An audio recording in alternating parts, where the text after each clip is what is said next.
up, Mark? We back at him again, man, when they thought it was finna end. And on today's episode, man, we going deep inside one of the most notorious projects ever. 1980, and one of the most notorious projects in Baltimore City. Now, we got this local guy, right? He known as a jack boy all throughout the projects, but he got a mean coke habit. So, boom, one day he goes outside. He got a loaded 380 on his hip. He goes outside into the court building. He scored him some good coke. After that, he walks back upstairs into his apartment building. Now, inside this apartment building is him and a 25-year-old woman who he dating during the time. He goes back into the bedroom, sits down on the bedside. He go ahead and put his fix up in him. About 15 minutes into that, he start having crazy thoughts. Now, the thing about it is he might have put a little bit too much in him this time. So now the thoughts get the best of him. He thinking about offing himself. Now as he's sitting in there contemplating with a loaded 380 right there damn near to his head, the young lady stumbles into the room. Now her caught off guard. She's so surprised she rushes right there trying to convince him and talk him out of it. But as she takes the first couple of steps going towards him, now he aimed the weapon at her. So now she caught it between the rock and the hard place because I don't want you to hurt yourself, but I damn sure don't want you to hurt me.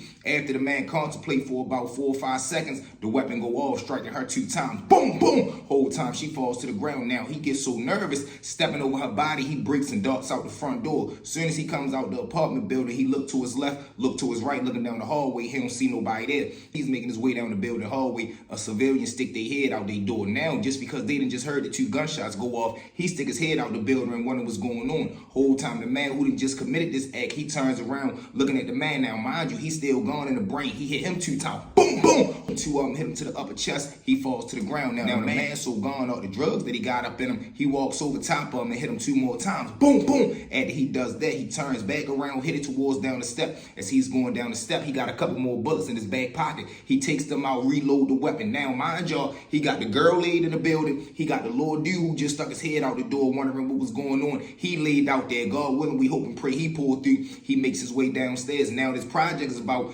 8 stories high. He comes down the step. He come out into the courtway. Now, when the man run up to him and asks him, did he just hear what's going on? He got the loaded weapon in his pocket. He take 2 steps back, still going out the narcotics that's in him. He look him up and down, hit him 2 times. Boom, boom. Now mind y'all, it's a police car parked about, let's just say 12, 15 feet away. So now the police is on alert. He hear the gunshots. He get outside the car. But by this time, when he turned to his right, he can see the gunman running across the courtway. So now as the dude is running across the courtway, the police is right here stationed on the corner. He done already got outside his car. So now he's standing right there. He damn near, the perpetrator is running damn near towards the timeout. So now timeout see him running across the courtway with a loaded weapon in his hand. He goes to raise up and tell him to freeze, but little do he know, shorty ain't doing no freeze. He hits the police 2 times. Boom, boom. Whole time the police fall down. He's got bulletproof vests on during this time, so the bullets weren't able to penetrate. He falls to the ground, but he able to recover and get himself back up. Now, by this time, the dude done already ran across the street, but now he stops running for whatever reason he gone in his mind, and he begins to walk. Whole time the police up. He don't say freeze or nothing. He hit him 2 times in the back. Boom, boom. Whole time the shots that the police done let off, all of them connect. Whole time they go in and come out. 2 bullets coming in through the back,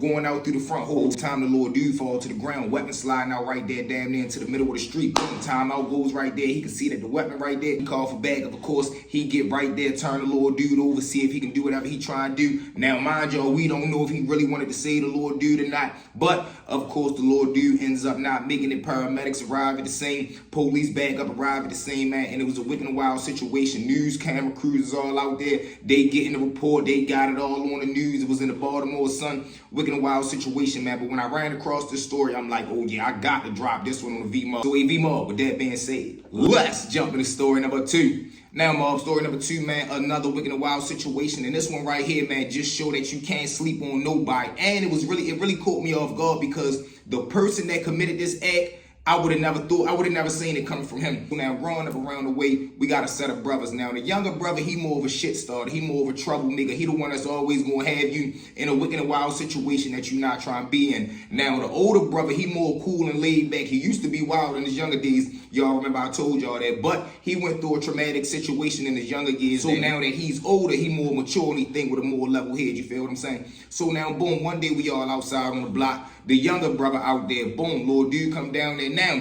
this is the thing about the younger brother, right? He's what we call an Indian giver, or he like a point picker, meaning If you got something that he want, whenever he come holler at you, he gonna come with short money and he wants you to play the front row. But when he got something you want, he playing hardball, he wants straight money, he ain't taking no shorts, and that shit always cause some problems. So now, let's just say a week prior to this situation right here, the younger brother go holler at a dude that got a specific drug that he like. He asked for a deal. Now, he promised him in return, I got a script coming next week. When I get my script, you come holler at me, I'm going to bless you. I'm going to look out for you. You ain't going to pay regular dollar. I'm going to make sure I do right for you. Boom. Now, whole time, fast forward a week later, come the situation. Shorty want little bro to stand on his word. He come around the block to pick up what he trying to pick up. Whole time the Lord dude like, nah, I ain't going for that, man. What the fuck you want? Some broke ass shit, bro. Why you always coming short? Now, like I told y'all, when he got the thing that the other person want, he seemed to always forget all the time that he done came short, all the time that he was ill, begging, and all the little petty bullshit, dope fan games that he come with when he ain't got straight money. So now the whole time they getting into a little argument. Now the Lord dude, like I told you, he got a bad habit himself. So now he really ill. So like when a person is ill,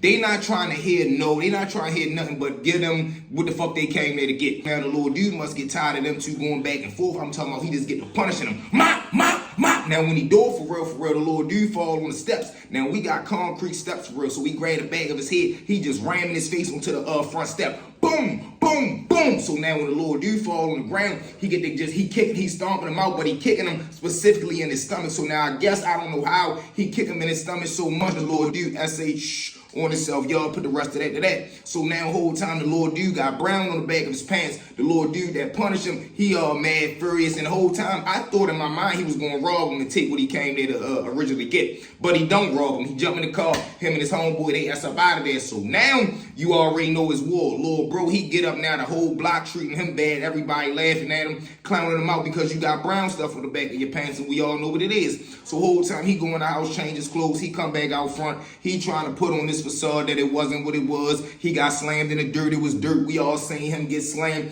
whatever the case may be. But he tell his big brother, now this where it get crazy at, right?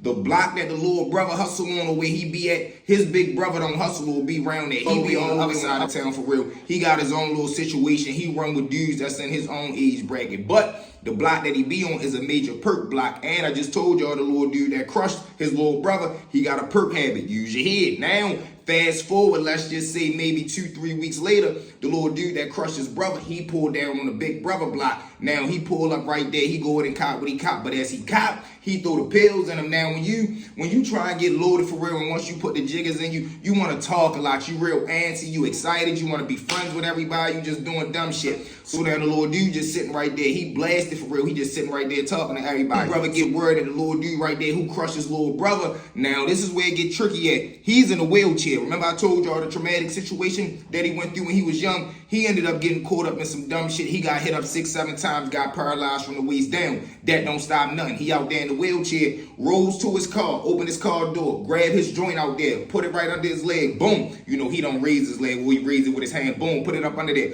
Rolls to the little dude car, he say, bro, you good? Somebody already served you? He say, hell yeah, the little dude stick his hand out the window. I told y'all, he busted. He want to be friends with everybody. He stick his hand out the window to dap the little dude in the wheelchair up. The big brother come from up under his leg, hit him 2 times. Now, he tried to hit him in his face, but the kickback of the joint, the first bullet missed. So when he come from up under there and hit him, boom, the joint jump in the air and hit the top of the car. So now the little dude was able to like duck and try to turn and get up out of there. Whole time big bro let one more off. Boom, boom. Now when he do it, he hit the little dude in the back of the shoulder. He trying to keep the car together. He ends up crashing. Boom! Now when the driver crashed, he ends up breaking his neck. Now the big brother that's right there, he puts the joint back under his leg, rolls back up to his car. And all the guys that's out there, come on, yo, somebody help me get the fuck in the car. Somebody help me get the fuck in the car. So now motherfuckers gotta get themselves together. Everybody trying to run behind him. One of the guys end up running behind him, just pushing him to the car. He ends up taking him to the driver's seat, put him in the driver's seat, but he tell him like, man, fuck that. You ain't got time to put the chair in there. We just gonna put the chair in somebody else's car. Get the fuck out of there. Get the fuck out of there. Now, you know, dudes that's in the wheelchair, when they drive the car, they don't use their legs. They got the little like handle thing for real. So he throw that motherfucking drive, put his hands right there, hit the little leg, shit, skirt, boom. He had a silver Infinity. He S out, get up out of there. Now, boom, he gets up out of there. He S out the little dude still that didn't just crash for real. He unconscious. He knocked out unconscious in the car. So now everybody that's right there posted on that block, they just start scattering. Ain't nobody ready to go over there, had their fingerprints on the car. Don't nobody want to be nowhere near that motherfucking car.